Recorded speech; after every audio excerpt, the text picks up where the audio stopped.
Hi, I'm Amit Katwala from Wired Magazine and welcome to Spotlight. This is the last episode in the EA series that connects you to the games you love and the people who make them. Leading up to EA Play Live on July 22nd, EA have invited me to this discussion about FIFA 22. We're going to be talking about the next-gen tech that they're using to make football even more realistic.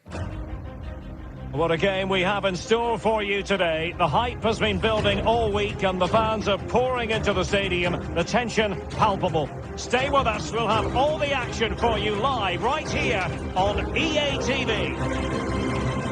We've got a great panel of developers from FIFA here to join us today. Please introduce yourselves and your history with FIFA. Hi everyone, I'm Sam Rivera. I'm the lead gameplay producer and I've been at EA for 12 years. I can tell you I'm a very passionate FIFA player. I obviously play the game a lot at work, but also for fun at home.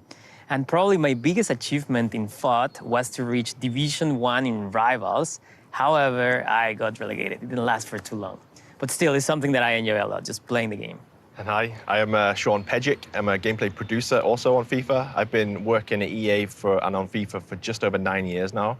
Before I joined EA and when I was younger and much fitter, I was a professional football player in England, Wales, and North America. So I'm very passionate about football and obviously FIFA. So again, like everybody here, I'm super excited to talk to you about gameplay in FIFA 22 today. I'm Kancho Daskov, the gameplay director for FIFA 22. I've been at EA for 14 years, and I absolutely love football. Aside from that, I'm really into the skillful side of things. One of my side hobbies is called freestyle football, so I love juggling the ball, doing all sorts of tricks. I've worked on all of the skill moves in the game. That's one of my biggest passions. Hi, I'm Gabe Zaro. I am the community manager, global engagement for FIFA, and I come originally from Brazil, so football is kind of a religion for us. Played FIFA for most of my life, and I can say that my biggest achievement on FIFA 21 was to get Elite 3, also Division 1. Really, really great to meet you all. Now, I think like all of you, I've been playing FIFA for most of my life, and I was really excited for the next-gen version to come out. When I reviewed FIFA 21, there was a lot of room to grow within the game in the next-gen. So I'm really interested to hear about the work you guys have been doing to improve the game year on year and how next-gen tech is changing FIFA 22. Now, one of the big changes that you've made for FIFA 22 on next-gen is HyperMotion, which is going to make football and FIFA feel way more realistic. But can you tell me a bit about it? What exactly is HyperMotion, Sam? HyperMotion is a next-gen exclusive technology powered by real football that brings gameplay to the next level of realism. HyperMotion integrates advanced 11 versus 11 mocap and machine learning for the first time to create the most authentic, responsive, and fluid experience on the pitch. So what does that mean exactly? What's this 11v11 mocap you're talking about, and how does machine learning kind of come into that? In the past, we used to capture animation in a mocap studio through an optical way of doing it. And we used to have maybe 1, 2, 3 players, and we would tell them, go to this direction, kick the ball in this direction. So advanced 11 versus 11 motion capture. XOne Suits allows us to, for the first time, capture 22 professional footballers playing on the pitch.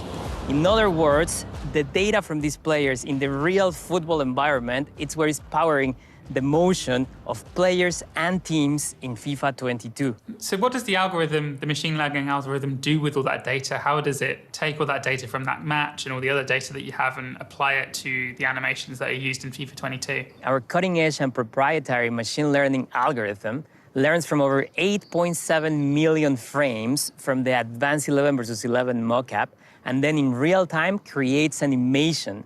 This animation creates more organic and fluid motion in a different set of scenarios in the game. So what you're gonna see is players alternating between different, like let's say a short step and then a longer step to properly get into the position where he can kick the ball for either a pass or shot or just a ball control. And that just makes things look and feel more like football. Motion is more fluid, because players in real life, they adjust their cadence, they look at the ball, they position their bodies to get there, to get to the ball. And that's what you see with this new machine learning technology that we have in the game in FIFA 22.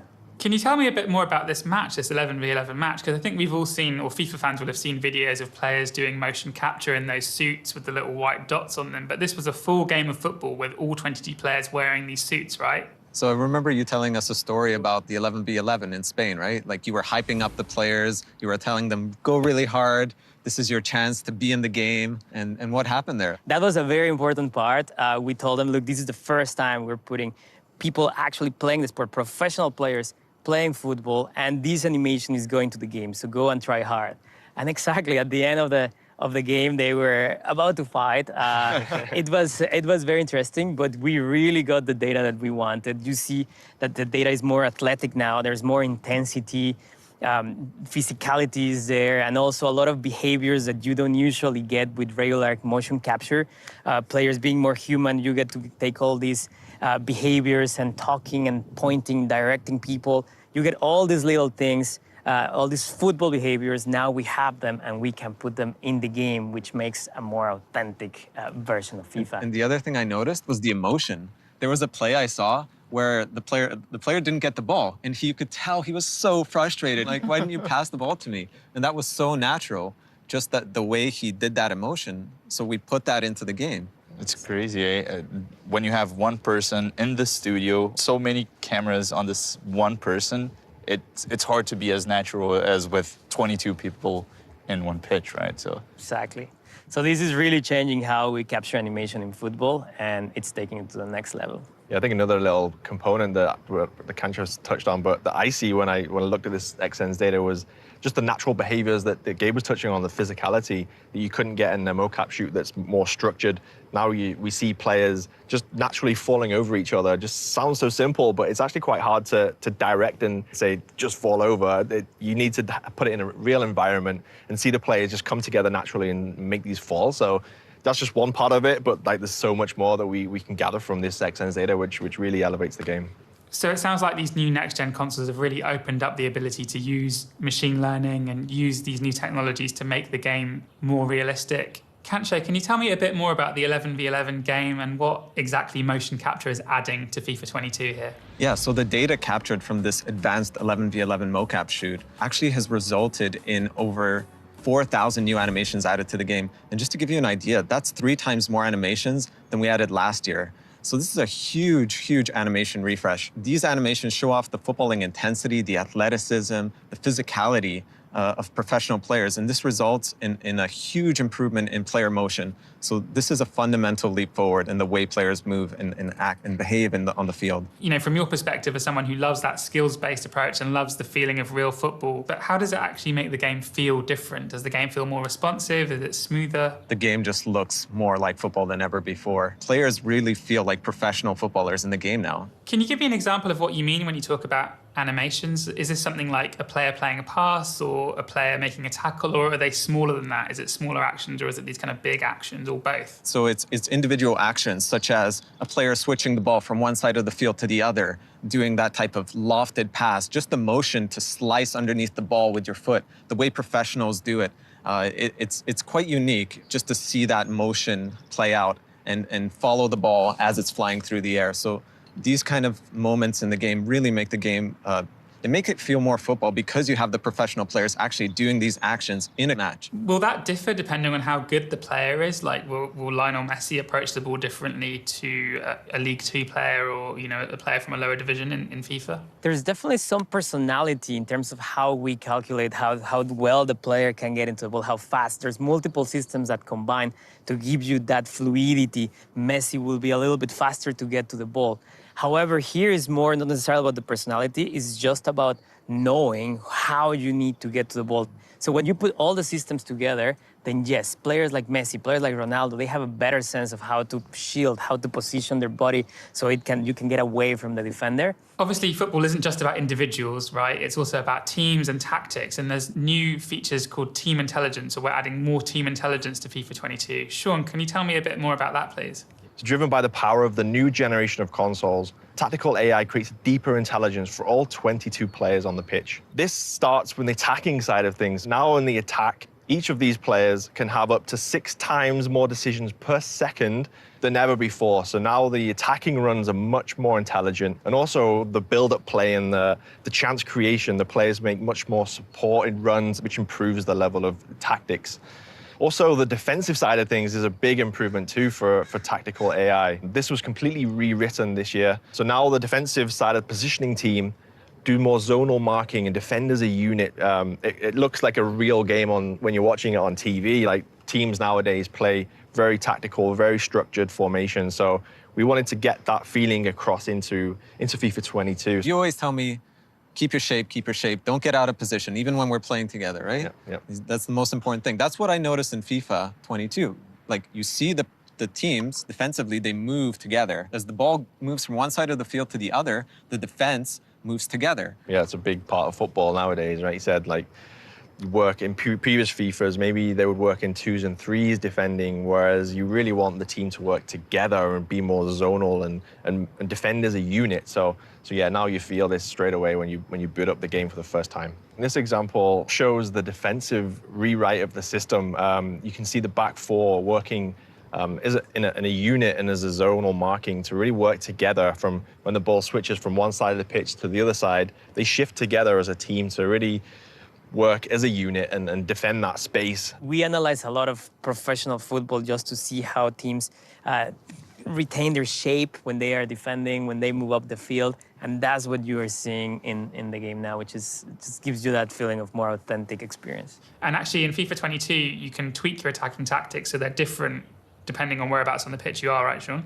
Yeah, of course. Yeah, you kind of nailed it with that one. In the attacking tactics, you can set your tactics in both chance creation and build-up play, which in other words means that if you have the ball in your defensive half of the pitch, you can set your tactics to play one way, possession football, for example, but then when you play in the attacking side of the pitch, you can change to completely different tactics. So gives the user and everyone more control to adjust your tactics and customize how you want to play. This is a very important feature, especially for those that play competitively, because you get more control. You can, as you said, pick your tactics differently, and it's going to be an important one. So tactics is one thing, and we've all watched Champions League finals where it's like a chess game, but we've also all watched, or at least I've watched a lot of League 2 football where it's more like a wrestling match. How does HyperMotion improve the physicality of players? We've added the new kinetic air battles. So now when the ball's in the air, you see the differences where two players are synced together. So the visuals of two players going up for the header look way better than it ever has, but also maintaining the responsiveness of what the user wants, because you really need to focus on the responsiveness as well as the visuals. So these two things combined really elevates the in-air play battles in FIFA 22. Yeah, and the thing about the new headers, right, we're using the two-player interaction technology. So now, as you said, we're syncing up two players going up for the ball. So when they collide, it actually looks really natural the way they stumble or fall after that collision. It's not like individual objects hitting each other. This is like two players really going up and battling for the ball. So two players could be running side by side, jumping up for the ball. They could be backpedaling. One guy could be running in a certain direction, the other guy in the opposite direction. But the point is that they go up together. You're going to feel that physicality now. There's a bunch of different areas of FIFA that are being touched by this HyperMotion technology. And another one, Kancho, is ball control, which has really benefited from these extra animations. Player's first touch is so important in today's modern game. And HyperMotion gives us such a huge animation refresh that now we're able to control the ball more fluidly than ever before. And the way we're doing that is by adding new multi-touch animations. And that's the key. These animations are longer and they have multiple touches, which allows you to bring down a ball off the chest and onto your foot in one fluid motion. So with the longer animations, you're able to take the ball off your thigh, cushion it, and turn quickly away from your opponent. You're gonna feel these new animations, especially in controlling air balls. So anytime the ball's in the air or bouncing, you're gonna take that quick touch off your thigh or off your chest, turn fluidly with that second touch into the direction that you want to go in. We're calling this feature composed ball control because the players are way more natural at taking that first touch and transitioning to the second one. I think at the very start of this clip, you can see a multi-touch trap, if I'm not mistaken, where he's shielding the defender. Comes off his thigh, it lands nicely in front of him to then move forward. And yeah, that part of, to me, looks great. Yeah. Yeah, and the thing is, it's not just the visual improvement. It actually allows the players to control the ball quicker. So one touch off the chest, setting it up for one touch with the foot, and that's it, you're off. It's not like in previous FIFAs where sometimes you take the ball off the chest, it bounces awkwardly, and you have to adjust. It's way more responsive now because it's literally one touch, two touch, and you're off. And that's so important, right? Because on a competitive level on FIFA, you see that the best players, they're just trying to adjust for the best shot or the best pass. Yeah, and like in professional footballers, also as well as Kancho was saying, the realism in FIFA, from an authentic point of view, it's all about the first touch. Like when you've coached as a kid or up until whatever level you play at, always focus on the first touch, getting the ball out of your feet, 1-2 touches, and then you're away. And having all of these additional animations, there's over 400 new animations for controlling the ball just due to HyperMotion. And this is just bringing a whole new level of realism to the game that allow players to turn quickly away from their opponents. And just to add to that, in the past, we used to prioritize shorter animations to keep the game as responsive as possible.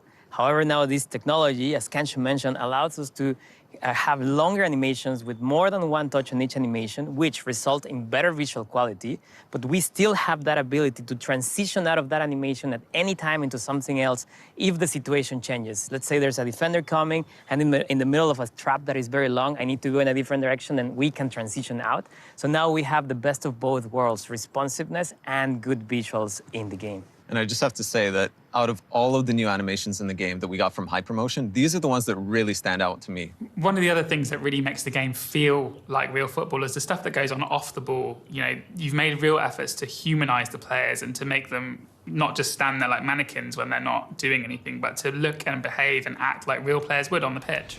So when we analyzed the 11v11 advanced mocap, we actually noticed the players are communicating all the time. I'm saying, man on, go here, I'm offering support.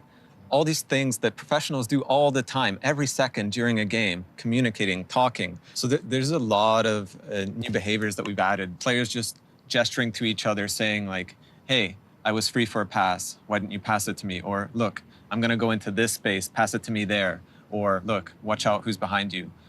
These are just some examples of the behaviors that we're adding to the game. And some of them are super subtle. You may not pick them up, but you're gonna get this general sense that players are more alive. You know where you're gonna notice the most? During set pieces. Like you have a goal kick, you have a throw, and players are talking, communicating, asking for the ball. And they actually move a little bit to provide you with better support. So you will have more passing options in those deep free kicks, for example.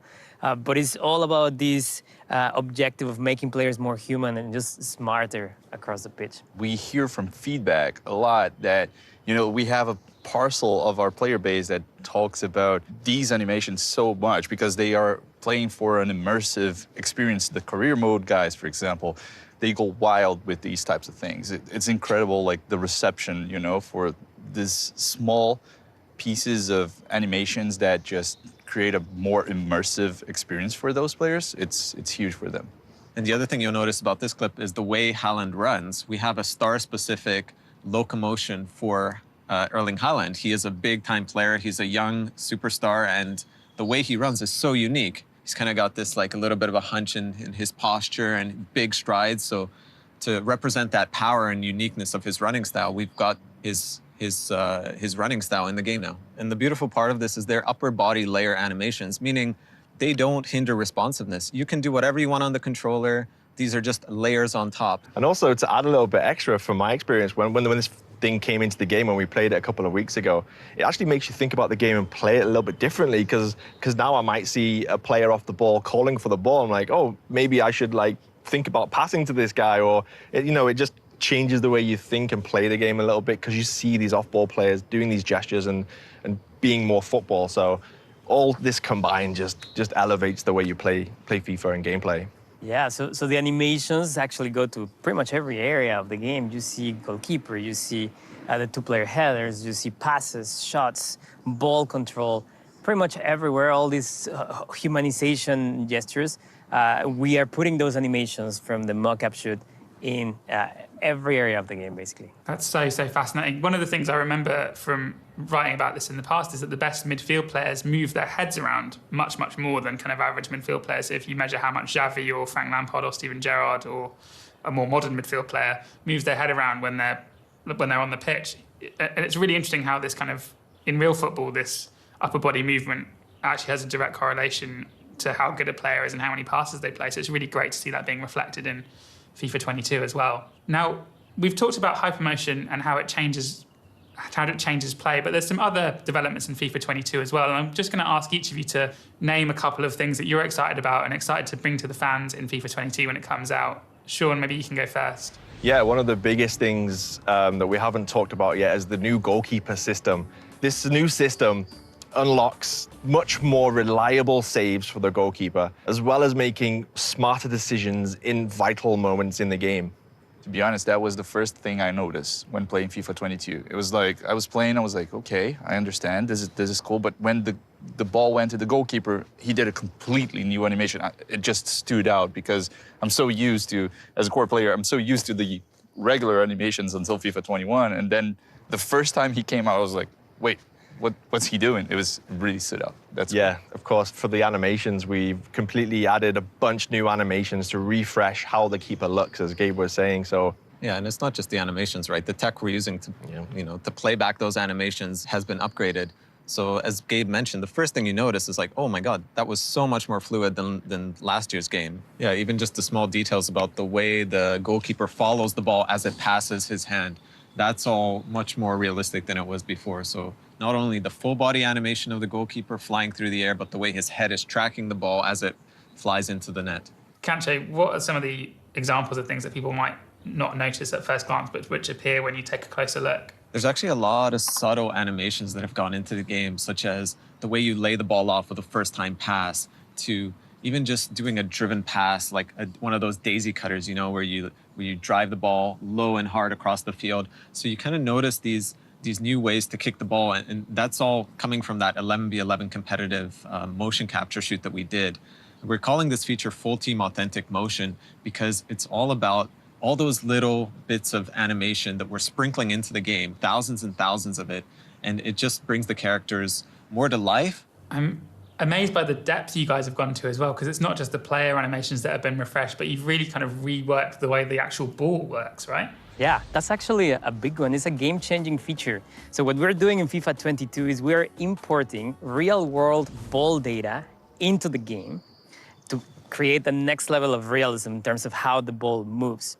So we're changing parameters like the friction on the ground, the friction with the air, just how the ball spins, the speed of the ball, and that really changes the perception of the game, how the ball moves. It's a lot more authentic, and you notice that right away. For example, if you do a pass, a love pass to switch the field, the hang time of the ball is now more obvious and really so satisfying to do one of those love passes across the field. And so again, to put it in context, you do the pass, you see a brand new animation from the mocap 11 versus 11 that we did, then the ball flies in a completely different way that is more authentic. And then when the player is receiving the ball, those new long animations play, and that changes the experience completely. Yeah, even just passing the ball around, simple ground passes to your teammates, they don't slow down as much now, right? So you can pass the ball, turn. You're not like waiting for it to get to you. So that just improves sort of the flow of the game, I found. Yep. Definitely. But if you do find yourself, one-on-one with an opponent and everything's slowed down and you're kind of faced up against them, there is a new way of getting past them on FIFA 22, right? There's a mechanic called explosive sprint. When you press that right trigger at the right time, you're gonna get a bigger push and acceleration with the ball. Now, this works both on dribbling and defending. So if you're trying to catch up to a dribbler who maybe got a step on you, you're gonna get that boost while just running and sprinting. But if you're a dribbler, you can really lure that opponent in to get close and get by him with a quick acceleration. That changes the way you defend and attack. You've got to really think about now when you press that sprint button, you get the benefits of waiting and trying to have these mini games between the attacker and the defender to really time these inputs to see this explosion of sprint in both defenses and attacking side of things. So, and one of the biggest questions around this feature is it going to make the game now OP, the sprinting part of the game? But no, that's exactly what we are tuning. We are making sure that you feel that explosiveness, but it's not necessarily going to be the only way to play. So we're balancing things considering how players will be trying to use this mechanic. Yeah, there is a cooldown. You can't just spam this mechanic, right? So you can use it once, but then if you want to use it again, you have to wait some time. Exactly. I think we could talk about this all day, but I'd love to find out a bit more about how you guys listen to the fans and the process that your dev team undergoes to deliver on the feedback that you guys get. We have a huge player base with millions and millions of players around the world, and it's a lot of different priorities from these different types of players. So we have different platforms and initiatives to take care of that feedback. So for example, the Game Changer Network, we talk directly to influencers, content creators, and feedback specialists. We have the FIFA Community Design Council, which is a group that is completely focused on getting feedback early on the development stages of the game. We have pro players being part of that council. We have content creators that are focused on FUT. We have people that are completely focused on career mode. We have a couple of casuals, and we have, the average FIFA player, which could fall into different categories as well.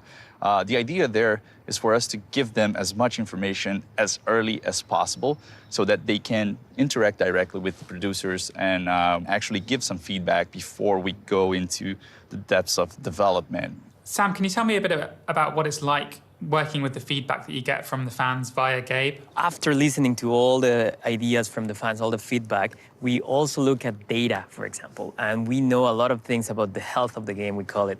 How many goals are scored per game in average? How many fouls? How many offsides? How many shots?